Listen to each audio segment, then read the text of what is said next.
This channel does not promote any violent, harmful, or illegal activities. All content provided by this channel is meant for an educational purpose only. Cancer Healer Center, a new beginning. একেবারে ঠান্ডা মাথায় নৃশংসভাবে খুন দত্তপুকুরে হযরতকে খুনের জন্য হাসুয়ায় ধার দেয় জলিল। পরিকল্পনা ছিল দেহ পুড়িয়ে ফেলার। কিনে আনা হয়েছিল কেরোসিনও। রাতে পার্টি করবে বলে হযরতকে ফোন করে ডাকে জলিল। হযরত পৌঁছানোর পর তার উপর হামলা চালায় জলিল এবং তার স্ত্রী সুফিয়া। হযরতের গলা কেটে 2 কিলোমিটার দূরে ফেলে দেওয়া হয় মুন্ডু। খুনের পর বাড়ি চলে যায় জলিল এবং সুফিয়া। হযরতের কিনে আনা মদই খায় স্বামী এবং স্ত্রী। পরদিন গ্রামের মানুষের সঙ্গে দেখতে যায় হযরতের মুন্ডহীন দেহ। আরো বিস্তারিত এই বিষয়ে জানাবেন আমাদের সঙ্গে দীপঙ্কর রয়েছে। দীপঙ্কর, একেবারে ঠান্ডা মাথায় তো এখানে দেখতে পাওয়া যাচ্ছে যে খুনের পরিকল্পনা করা হয়েছিল। দেখো, একদমই তাই। একদম ঠান্ডা মাথায় ভাবনা চিন্তা করা ছিল। সুফিয়া সকালবেলা ফোন করে ওই হযরতকে ডাকে এবং সেখানে রাত্রিরে পার্টি হবে এমনটা বলা হয়। বিকেল 5টা নাগাদ হযরত তার বাড়িতে, গাইঘাটার আঙুলকাটার বাড়িতে বলে আসে যে সে জলিলের কাছে আসছে।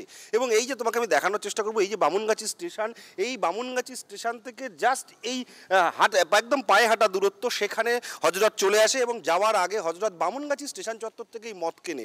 সেই মদ নিয়ে 7টা 20 নাগাদ এই বাড়ি থেকে জলিলের অন্য একটা ঘটনাস্থলের কাছে যে বাড়ি, সেই বাড়িতে যাওয়ার চেষ্টা করছিল।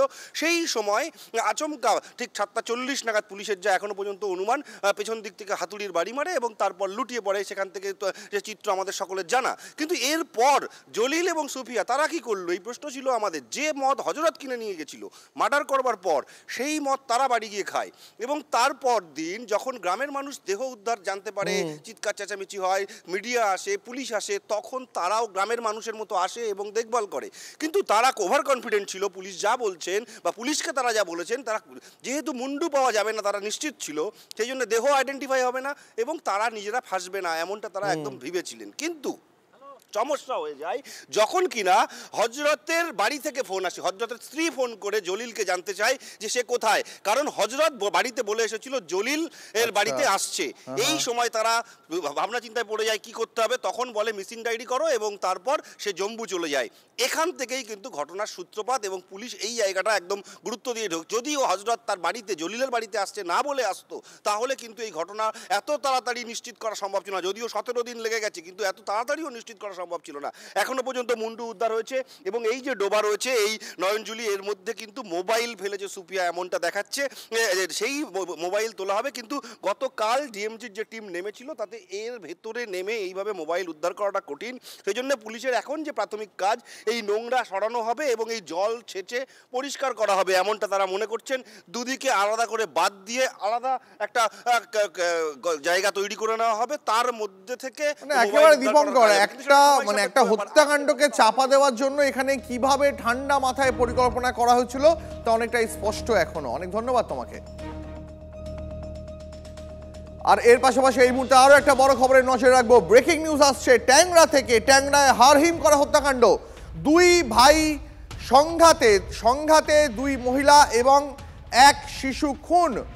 সংঘাতে 2 মহিলা এবং 1 শিশু খুন। এই মুহূর্তের বড় খবর নজর রাখছে এই মুহূর্তে। ট্যাংরায় একই পরিবারের 3 জনের দেহ উদ্ধার। 2 মহিলা 1 শিশুর দেহ উদ্ধার ট্যাংরা থেকে।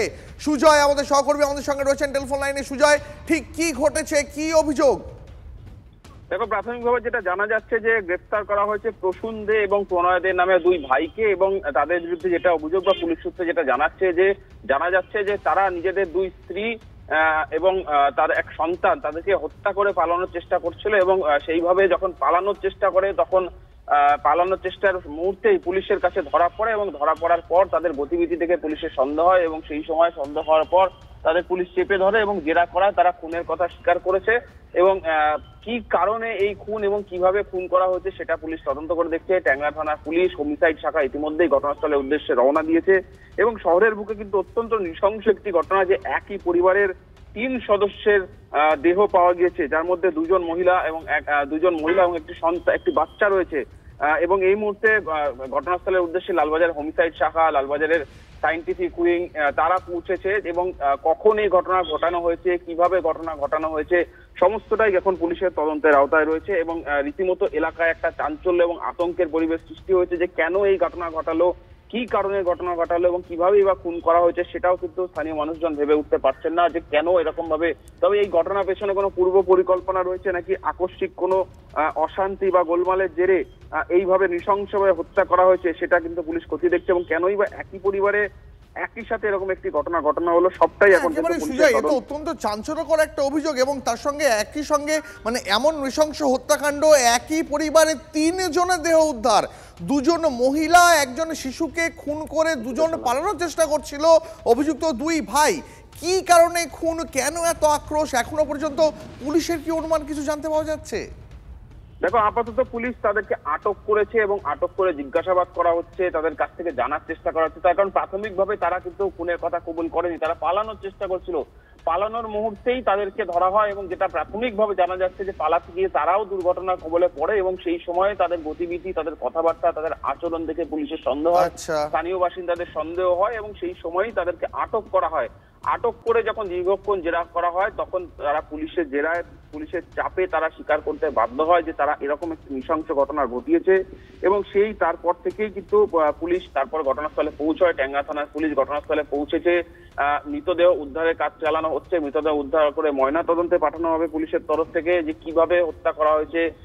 এবং সব থেকে এই ঘটনার পেছনে মোটিভটা জানার চেষ্টা করছে, তার কারণ যারা গ্রেফতার হয়েছে তারা তাদের সম্পর্কে প্রাথমিক যেটা জানা যাচ্ছে তারা 2 ভাই মিলেই কেন একই পরিবারে বাকিদের শেষ করে দেওয়ার এরকম একটা চরম সিদ্ধান্ত নিল, নাকি তাদের পেছনে অন্য কেউ রয়েছে, তাদের পরিকল্পনাটাই বা কিভাবে হয়েছিল, কোনো পূর্ব পরিকল্পনার কারণে এই ঘটনা ঘটিয়েছে কিনা সমস্তটাই দিক এখন তদন্তের আওতায়। পুলিশের বক্তব্য যে তদন্ত একদম প্রাথমিক পর্যায়ে রয়েছে, এই বিষয়গুলি জানার চেষ্টা করা হচ্ছে যে কেন ঘটনা ঘটানো হলো সেগুলি সম্পর্কে কিন্তু সময়ের সঙ্গে সঙ্গে স্পষ্ট হবে। আপাতত পুলিশ চেষ্টা করছে মৃত দেহগুলিকে উদ্ধার করে ময়না তদন্তে পাঠিয়ে আজই ময়না তদন্ত প্রক্রিয়া সম্পন্ন করে মৃত্যু কিভাবে হত্যা করা হচ্ছে সেই কারণগুলি জানার চেষ্টা করা হচ্ছে। দীপ, সুজা আমাদের সঙ্গে থেকে এই মুহূর্তে যে খবর আপনাদের জানাচ্ছি, ট্যাংরা থেকে যে ব্রেকিং নিউজ আছে, অত্যন্ত চাঞ্চল্যকর একটা খবর আসছে।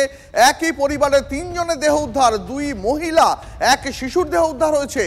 খুন করেছে 2 ভাই, অভিযোগ এমনটাই। তারা পালাতে যায়, পালাতে গিয়ে তারা দুর্ঘটনার শিকার হয়। সেই সময় পুলিশ ঘটনাস্থলে এসে পৌঁছে তাদের জিজ্ঞাসাবাদ করতে গিয়ে কিছু অসঙ্গতি পায় তাদের বয়ানে এবং সেখান থেকেই পাকড়াও প্রসূন দে এবং প্রণয় দে। এখনো পর্যন্ত এমনই আপডেট পাওয়া যাচ্ছে। আমাদের সহকর্মী সুজয় যেমনটা জানাচ্ছিলেন। পরে খবরে নজর রাখবো, মামলা ধামাচাপা না দেওয়ায় আইনজীবীর বাড়িতে আগুন, সেই আগুনেই দগ্ধ হলেন অভিযুক্ত। ডানলপে গোটা ঘটনায় আতঙ্ক। আরো বিস্তারিত জানাবেন আমাদের সঙ্গে সহকর্মী অনন্ত চট্টোপাধ্যায় রয়েছেন সরাসরি। অনন্ত, যে জায়গায় দাঁড়িয়ে আছি এটা হচ্ছে বিক্রম সিং অর্থাৎ ব্যারাকপুর আদালতের আইনজীবী, তার বাড়ি। মামলায় ধামাচাপা দেওয়ার জন্য অভিযুক্ত খাজান সিং সে এই বাড়িতে আগুন ধরিয়ে দিয়েছে। দেখো, পুরো দেখাচ্ছি, বাড়িটা পুরো ঘরের ভেতর পুরো সব ছাই হয়ে গেছে। যে আগুন ধরাতে এসেছিল খাজান সিং, সেই খাজান সিংও সে এসির যে ব্লাস্ট হয়ে সেও অগ্নিদগ্ধ হয়ে চিকিৎসাধীন হাসপাতালে, তারও অবস্থা আশঙ্কাজনক। পুরো বাড়ি দেখো আগুন ধরে গেছে, আগুনে পুরো ছাই হয়ে গেছে। অর্থাৎ 5ই আগস্ট খালসা মডেল স্কুল, সেখানে এক শিক্ষিকা আত্মহত্যা করেছিল। সেই আত্মহত্যার প্ররোচনা দেওয়ার জন্য তার বিরুদ্ধে মামলা হয়েছিল এবং খাজান সিং সহ আরো 6 জনের বিরুদ্ধে মামলা হয়েছিল। সেই মামলা ধামাচাপা দিতেই এই বাড়িতে আগুন বলে মনে করছে ভুক্তভোগীরা। আমাদের সঙ্গে থাকা এই মুহূর্তে সেই সিসিটিভি ফুটেজ দেখাচ্ছি দর্শকদের, যে সিসিটিভি ফুটেজে দেখতে পাওয়া যাচ্ছে অভিযুক্ত সে বাড়িতে ঢুকছে ওই আইনজীবীর এবং তারপরে অভিযুক্ত বাড়িতে আগুন ধরিয়ে দেয়। অভিযোগ এমনটাই, সেই আগুনেই দগ্ধ হয়ে নার্সিংহোমে ভর্তি অভিযুক্ত খাজান।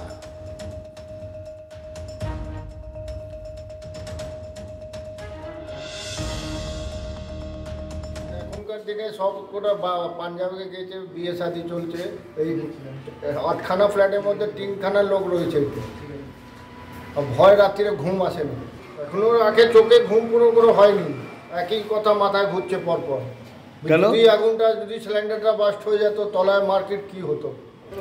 আগে রেগি করে গেছে, তারপরে এসে ও সিঁড়ি দিয়ে উঠে দুজন আগুন দিয়েছে, ও যে খিড়কি আমি দেখাবো সেটা নিচে দিকে ভেঙেছে আর উপর দিয়ে ওর ছিটকিনিটা ছিঁড়েছে। উদ্দেশ্য কি ছিল পুড়িয়ে দেওয়া পুরো?